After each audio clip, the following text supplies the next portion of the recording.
dito naman tayo ngayon sa ating isang na-invest na purified water refilling station.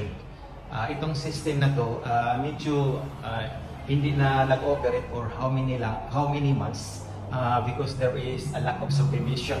So wala nang masyadong nag-attindi sa system na to dahil busy yung iba sa ating ibang kunting negosyo. Kaya napabayaan ito for how many months nawala nag-asikaso, lalo na sa paglilinis ng environment na to. Kailangan natin ilinis, kailangan natin i-recon itong this purified water refilling station. But at this moment, all of these electrical and instrument equipment is still working fine. Wala itong problema. Ang problema lang natin ito, kailangan natin i-recon yung wirings, tapos yung medyo may kalawang, kailangan natin i-retouch natin yan. Tapos yung mga dumi, kailangan natin i-elinis. So, let us start from the raw water source. This is our pipe from the raw water source. Mayroon tayong 2 cubic meter stainless tank on the top, kung saan dito kumukuha yung itong pipe na to. So, dito mayroon tayong isolation valve to control filling of the water of this tank. So, from here, it goes to the 5 micron filter, and then going to inside this raw water tank. So from the raw water tank, it goes to the raw pump. This is the raw pump. So hindi na nalinis, kaya walang nag-aasikaso sa pag-maintenance ng system na to. So ito ang discharge line. This discharge line, it comes to the multimedia cylinder. Yun ang dalawang cylinder. Ang isa multimedia and activated carbon cylinder. Then going to the soap spinner cylinder. Ito ang soap spinner cylinder. Then from the discharge of the soap spinner cylinder, it goes to another 10 micron filters. Then going to RO pump or reverse osmosis pump. This is the RO pump. Then going to this line is going to the ultraviolet. Then going to the product pump. That is the product pump. That is also 1 cubic meter product pump, and this is also 1 cubic meter for the raw water tank. And then from the discharge of the product pump is going to the product pump. Ito ang product pump niya. Yung pump na yan. Ito yung ang pressurized product pump. Yun ang mag-distribute ng finished product water dito sa mga nozzle na to. Dito tayo nagre-refill ng finished product water. Before that, dito mayroon tayong BC dito. Dito natin hinuhugasan yung container kung mag-refill tayo ng finished product. Ito ang pressurized line para matanggal yung lahat ng dumi inside the container.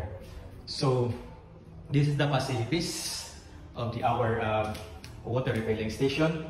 So aside from this system, mayroon tayong ginawang direct buried concrete water tank na naglaman ng 25 cubic meter. So tingnan natin yung concrete water tank na nakabaon sa lupa. Dito tayo, medyo madumi na din dito. So ito ang ano natin, ito ang garage namin. Ito ang garage na to. Sa lalim dito, mayroon dito ang water tank sa lalim na naglaman ng 25 cubic meter, kung saan itong tatlong division. Ito ang manhole ng isang tangke. Itong manhole is dalawang tangke. Ito ang pangatlong tangke. So tatlong division itong tangke na to sa lalim.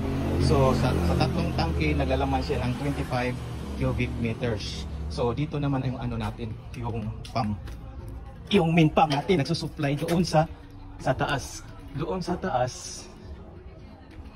taas, kung makakita natin doon sa taas, mayroon tayo doon na 2 cubic meter water tank na kung saan mula dito sa ating concrete tank, binubumba natin doon sa sa taas sa 2 cubic water tank. Dito hindi din masyado nalinis na dahil nga walang maintenance. Ito ang pump natin na yung main pump natin na nagsasaksya ng water dito sa tank. Itong tangke na to na 25 cubic meter ito. Itong laman na to. Ito nagpapump siya. Pupunta din doon sa 2 cubic meter pump sa taas. Tapos doon nakukuha yung raw water source, yung water refilling station natin. So mayroong pressure switch, may instrument din. Dito naman ang car wash natin. Dito na automatic car wash natin. Remote car wash to. Tapos, yun. Yun lang, balik tayo doon sa ating water refilling station.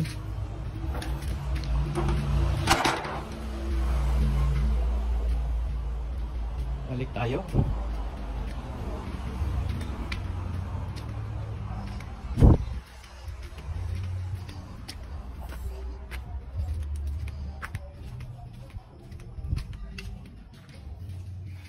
So ito nga yung ano natin, yung brief explanation of the water refilling station. So later on, as I said, I will make another video for reconditioning of this system so that mayroon kayong reference kung gusto ninyo mag-upgrade sa sarili ninyo na ganitong negosyo para makasave kayo at least 25% at the total cost of this purified control system.